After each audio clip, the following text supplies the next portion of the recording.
Welcome to another episode of the Investors Gate podcast. As always, I'm your host, Austin DeNoce, and in today's episode, I'll be discussing fiat and the consequences of a fiat system. More specifically, I will be pointing out some of the key takeaways I had after reading the Fiat Standard by Saifedean Ammous, and adding some additional commentary to build on those ideas because I think many of them are fundamental to understanding the current financial system. So, without further delay, let's get into it.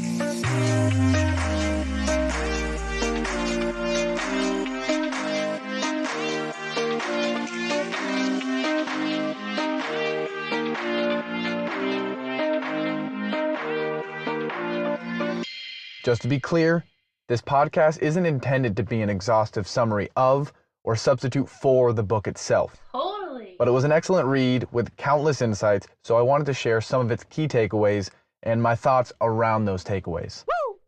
The whole book is a critique of fiat as a form of currency and an explanation of how it perpetuates excessive credit, high-time preference thinking, and distortions in economies and societies more broadly.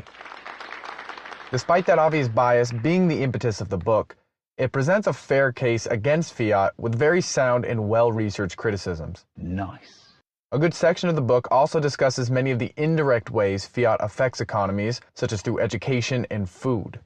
Some of the claims around these topics tangential to economics are more contentious than the purely economic critiques of fiat, but many of those claims are still profound and worth mentioning. Before I get into the actual takeaways and analysis, an important note to keep in mind about this book is the way Saifedean views and explains the fiat system. Rather than explaining it in traditional economic terms, he analogizes it to the structure of the Bitcoin network, with terms like fiat node, fiat mining, layer 2, etc., which brings us to the first takeaway. Takeaway 1. Lending is the fiat version of mining, meaning you mine fiat tokens by issuing debt. Mining in the sense Saifedean is using it here is the issuance or addition of new money into the system. With gold, new money is created through actual mining. With Bitcoin, new money is added through computer mining. And with fiat, new money is made through lending and credit creation. What? One of the important things to keep in mind here is there is no cost to create fiat the way there is to create or find gold or Bitcoin. New money can be added with a simple keystroke via a bank issuing a loan or with a keystroke of the Fed when they issue more currency or bonds. In both cases, money is created through debt, not energy. Banks create money when individuals and businesses take out loans, and the Fed creates money when they issue more treasuries or print dollars. Takeaway number 2. Fiat emerged because of gold's low salability across space. With all the criticism fiat gets, and rightfully deserves, it's important to understand its strengths and why it was seen as an improvement upon the previous gold standard. Say what? Its primary advantage was simply that it was easy to settle. Gold is heavy and lives in the physical world, whereas fiat is largely digital, which means transactions can settle all around the world with relative ease and at comparatively much faster speeds. Oh, yeah. Without the salability across space that fiat provides, trade and international settlement would be much harder and likely fail to operate at the scale and speed we take for granted today. No! Takeaway number 3. All fiat currencies are essentially a layer 2 derivative of the United States dollar. Totally. After World War II and the worldwide recognition of the dollar as the world's reserve currency, every other fiat currency was redeemable for dollars, which in turn were redeemable for gold. Nice. At that point, the dollar was a layer 2 currency, with gold being its layer 1. And other fiat currencies were a layer 3 derivative of gold. Damn! After the suspension of the dollar's convertibility to gold, however, the dollar wasn't redeemable for anything. It was just a new layer 1 currency. And with the dollar as the new layer 1 currency in the global monetary system, every other fiat currency moved up to a layer 2 currency as a quasi-derivative of the dollar. This terminology is somewhat disingenuous insofar as fiat currencies don't really act as a derivative of the dollar, but they are all generally viewed as lesser versions of fiat. Other fiat currencies can and do appreciate against the dollar, but dollars, and U.S. Treasuries more specifically, are the pristine asset of the world everyone wants to hold and use for settlement. I'm the king. Just like gold was under the gold standard. Takeaway number 4. Under the Fiat Standard, each central bank has 4 important functions. 1. A monopoly on its respective fiat coin and determining its supply and price. 2. A monopoly on clearing international payments. 3.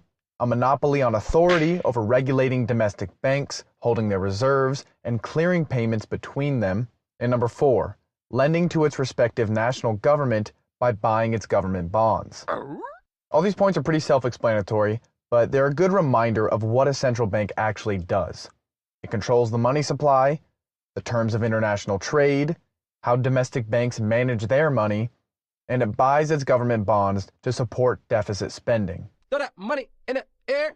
Takeaway number 5. There is a huge difference between a recession-induced deflation, which is only possible with an inflationary credit collapse, and productivity, benevolent-driven deflation. Huh? Most economists these days view deflation in one context, a depressive deflation similar to what we saw during the Great Depression. This kind of deflation occurs when credit, which is just another form of money, is destroyed. Credit can be destroyed either through paying off debt or by defaulting on it. Credit creation is inflationary because it wills money into existence that wasn't previously there, but paying off debt from credit is forcing that money back out of the system, money that could have been spent elsewhere in the economy. So rather than chasing goods and services, that money just vanishes, which means an economic contraction from lower overall economic activity. Deflation of this kind is undesirable because economic contractions usually translate to fewer jobs and less overall wealth generation, which hurts the average citizen. And even though prices may be dropping, they are dropping because there is no demand or money to buy anything. So it's not as if people are celebrating the low prices. Productivity-driven deflation, however, is a great thing. It's why TVs, memory storage, and all sorts of other advancing technologies become cheaper over time. More efficient production or design, over time, allows producers to cut costs and sell things for less than they once did. This kind of deflation is great for consumers because they generally get better products and their dollar goes further. Productivity-driven deflation also doesn't require demand destruction or job loss to achieve those lower prices. Growth and economic activity can be trending up while prices go down. Oh, yeah. Takeaway number 6. Harder money that grows in value over time relative to goods and services will discourage frivolous spending, but it won't stop people from buying necessities. Even goods that aren't necessary will be bought as there is still value in buying them today, even though prices will fall in the future. One of the critiques of using a hard money currency or deflationary currency is that it will kill demand because nobody wants to spend their money if it will be worth more tomorrow. While that point may seem sound on the surface, a large portion of what people buy, they buy because they have to. Even if you know your money is gaining in value, you aren't going to skip buying food or paying rent. For this reason, a deflationary currency would mostly discourage unnecessary expenses. Justifying another superfluous shoe purchase is a lot harder when you calculate the money you will lose simply by selling your appreciating money to buy the shoes. You're a fucking idiot. The second important point raised here is that the deflation we are already experiencing in various technologies hasn't discouraged us from buying them. We still find enough value in computers and televisions to keep buying them today despite their downward trend in price.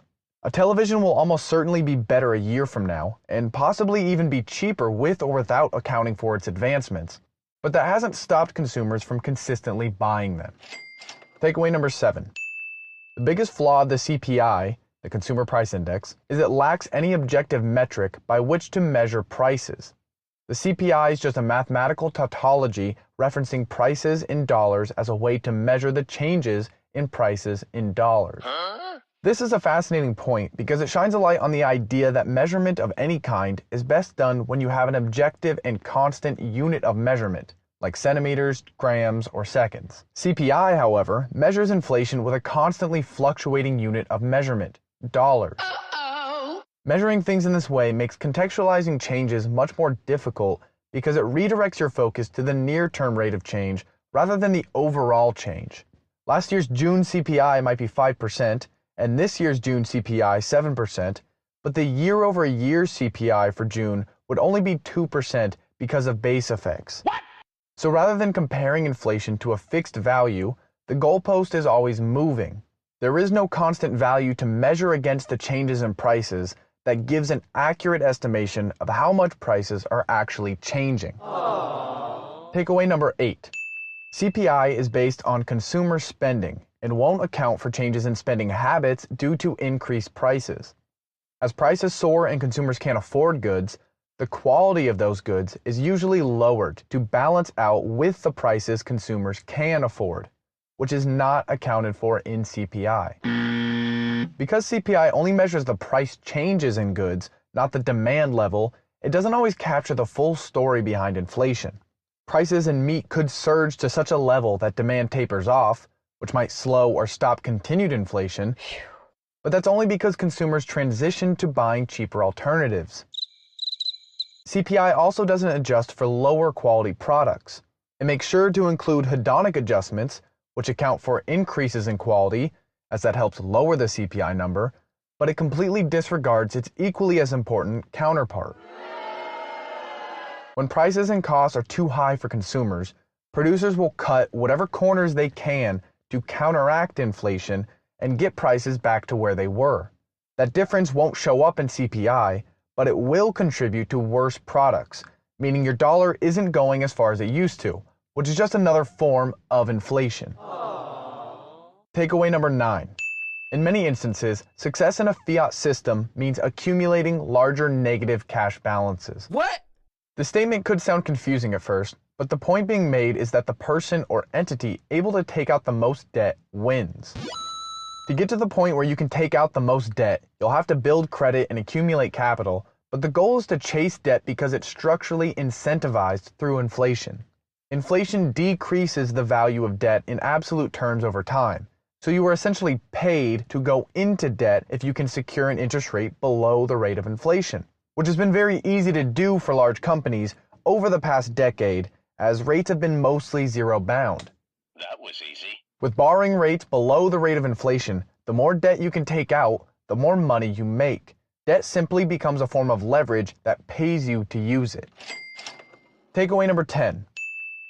Managing to secure debt at a lower interest rate is the most significant market advantage in a fiat system. This is why we see businesses issuing credit and attempting to arbitrage their low borrowing rate with higher consumer credit rates. Little bitch. If you've ever wondered why so many companies have their own credit card, like an Amazon credit card, Best Buy credit card, big brand tire credit card, it should be no surprise that it's because it makes them money. Totally. Large companies can take out debt at rates closely matching the risk-free rate, which these days is usually no more than a few percent, if that, but they can charge people a double-digit interest rate when they don't pay their credit card on time. In other words, they buy credit from the bank or in the repo market at a low interest rate and sell it to consumers at a higher interest rate to arbitrage the spread between the two. They pay 3% interest, you pay 13% interest. No!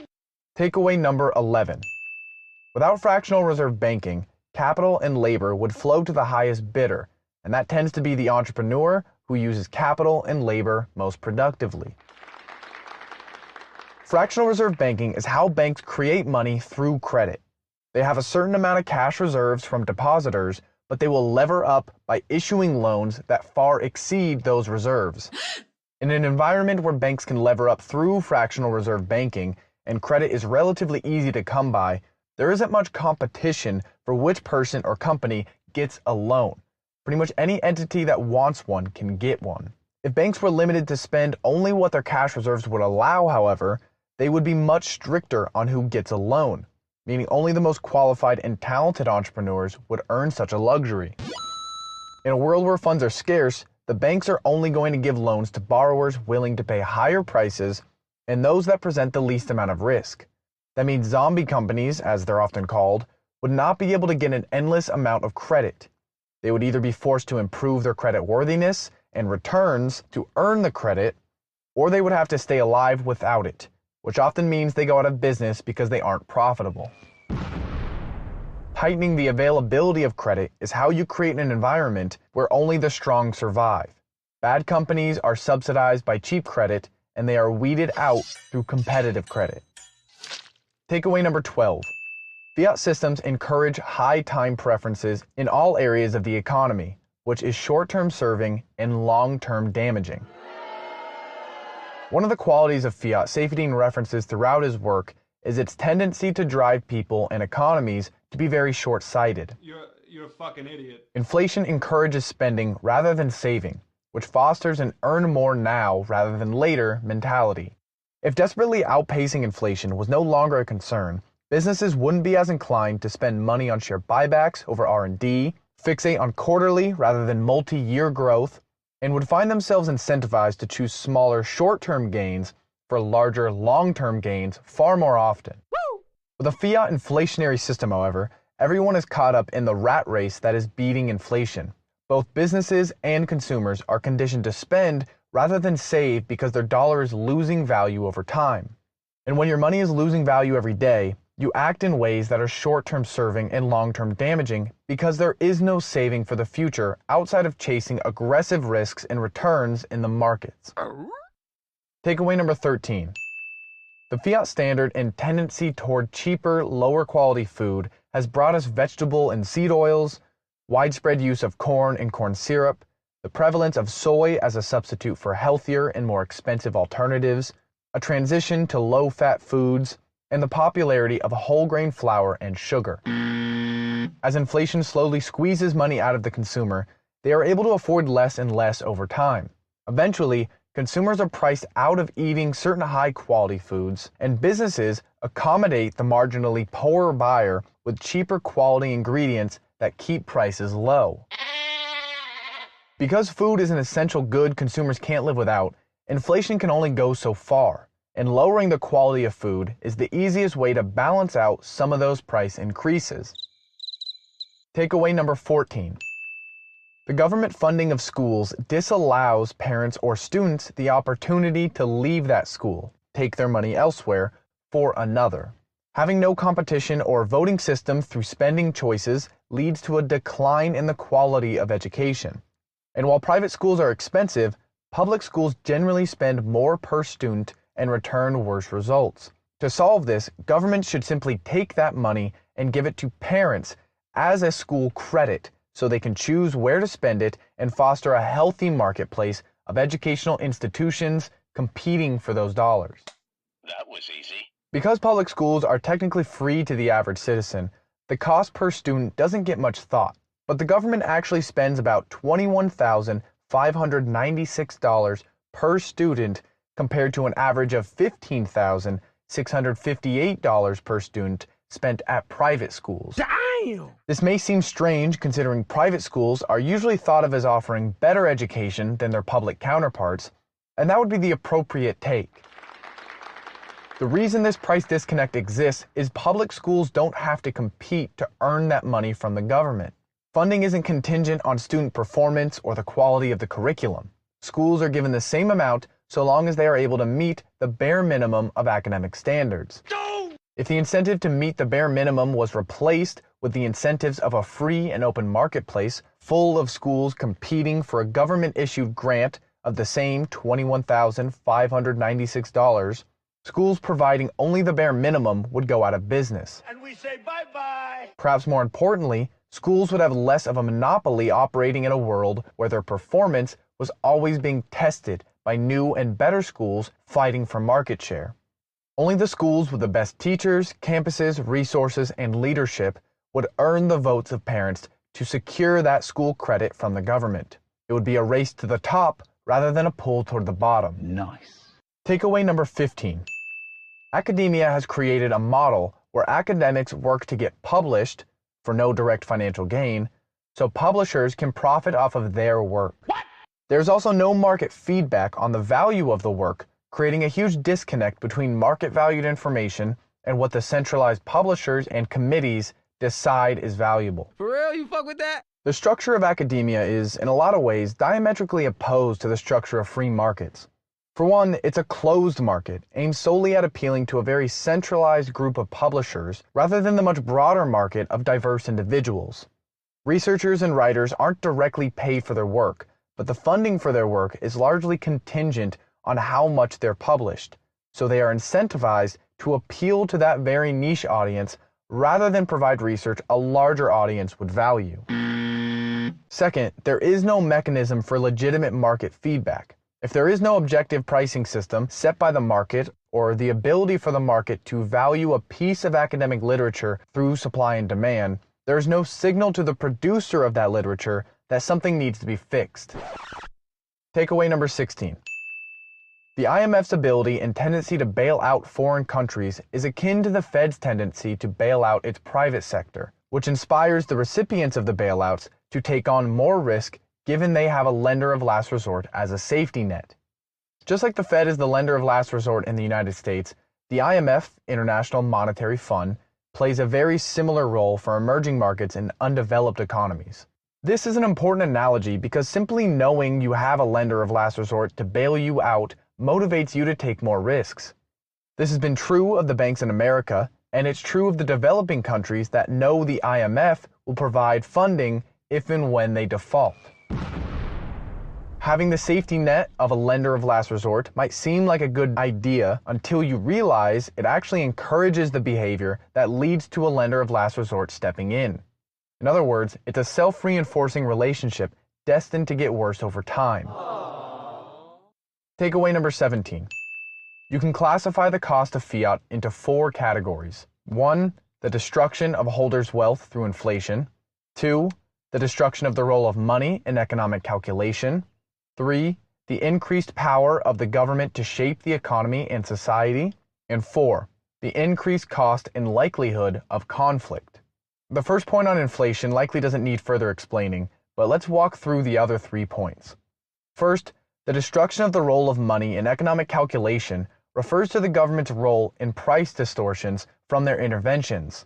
Money and the numeric values used to denominate goods and services are the signals markets and their participants need to act rationally and make appropriate economic decisions. Second, the role government plays in a fiat system also gives them exceptional power over the economy, as they largely dictate interest rates and can arbitrarily increase or decrease the money supply according to their own whims and desires. I'm the king. As for the final point, economic distortions are what lead to income inequality, malinvestment, and misaligned incentives that foster conflict both domestically and abroad. When economies struggle, the people struggle, and that inevitably leads to greater and greater conflict. Takeaway number 18. The benefits to fiat are primarily in the savings around not transporting gold. As mentioned earlier, fiat currency's principal advantage over gold was its salability across space. Prior to fiat, countries spent a significant amount of money just moving their gold around to settle transactions. Just imagine having to pay someone, or having to pay to get paid by someone. The amount of money saved simply by eliminating the cumbersome process of constantly transporting a clunky, heavy metal can almost not be overstated. Takeaway number 19.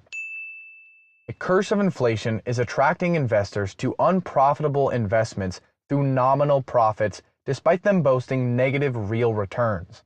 One of the more surreptitious qualities of inflation is how it distracts you from real returns. It's much easier to focus on nominal values like up 5% or down 3%, but that doesn't actually mean what it sounds like it means. With every investment, inflation has to be accounted for in one's end performance. Investors might be happy with their 5% paper gains, but if inflation is at 5.5%, they actually lost 0.5% that year. It's that sneaky calculation that is frequently overlooked and tricks investors into thinking they or the assets they are invested in are performing better than they actually are. Takeaway number 20. Fiat's proof of work is military might and awards the winner the accounting system for all of society. This system incentivizes countries to engage in power contests rather than purely economic ones. For those unfamiliar with the concept, proof of work is how a system generates value. In the case of gold or Bitcoin, there is a certain amount of energy required to mine it that creates a price floor and holds up its value. In other words, the work that goes into creating it gives it value.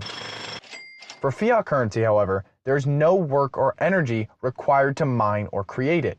The energy upholding its value is the military behind that currency that enforces its use or value. In that sense, then, fiat promises the most powerful military will have the most valuable currency, and thus encourages a never-ending arms race. Takeaway 21. Money optimizes liquidity at the expense of risk and return, and equity optimizes return at the expense of liquidity. Totally. This is a simple but profound statement. Cash is the king of optionality by providing you with the most liquidity, as it has the largest number of willing buyers. Someone is always willing to accept your cash for something, meaning you will likely never have to worry about a huge no-bid drawdown. That safety and liquidity, however, means you won't be earning a return at all comparable to riskier investments. Generally speaking, the more liquid a market is, the less volatile and risky it is, and the more illiquid a market is, the higher the chance is for volatility and bigger returns. Woo! Takeaway number 22. Under a hard money system, there will be growth in cash balances as 0% nominal returns become positive real returns, and companies see cash as a more attractive financial instrument than debt. Nice. In a hard money system where the currency is deflationary, holders of the currency will grow their wealth without any investment at all. 0% growth with 4% deflation means you grew your wealth by 4%. In a scenario like that, businesses will feel more comfortable holding cash. Not only would they not be losing money to inflation, but the money they would be gaining through deflation would change how they view taking risks. For any investment to justify its risk, it would have to earn at least a few percent over 4%. Say what? This is in stark contrast to what we see now with pervasive inflation because companies are discouraged to hold cash and encouraged to hold debt they eventually pay back in smaller absolute terms. I like that. Takeaway number 23. The abundance of cash will also reduce the return on lending, meaning naturally lower interest rates. Building off the previous point, in a world where cash increases its purchasing power over time and more people are driven to hold it, the amount of money available to lend will be considerably higher. When there is more money available to lend, all those lenders are competing for relatively fewer debtors, meaning natural market forces drive the cost to borrow, interest rates, down. Takeaway number 24. Without a lender of last resort or the bank's ability to create money through credit, savers will be exposed to unlimited downside and very limited upside when storing a deposit with that bank. Unless banks offer access to the upside of the investments its depositors' money is being allocated toward, rather than the traditional minuscule fixed interest rate they offer now, there will be little incentive to use banks. If there were no Fed backing all the banks and guaranteeing deposits, everyone using banks would be at risk of losing all their money held at the bank. In such a scenario, the interest rates banks offer would make absolutely no sense. If you are at risk of losing your whole deposit and only set to gain a few basis points of interest each year, nobody will choose to store their money with the banks. For that reason, if the lender of last resort were to disappear, bank interest rates would have to increase dramatically to entice depositors. Alright, well that does it for my takeaways, and while there is undoubtedly a lot more I could discuss on the Fiat Standard, this should have covered the most important points. I encourage you to read the book in its entirety because it really is a wealth of information, but you can consider this as an expansive spark notes that hopefully supplements the book very well. And with that, I will leave you with a short and sweet quote by Saifedean himself. Money that is easy to produce is no money at all. Alright, as always, I appreciate you listening, I hope you learned something, and I wish you the best of luck.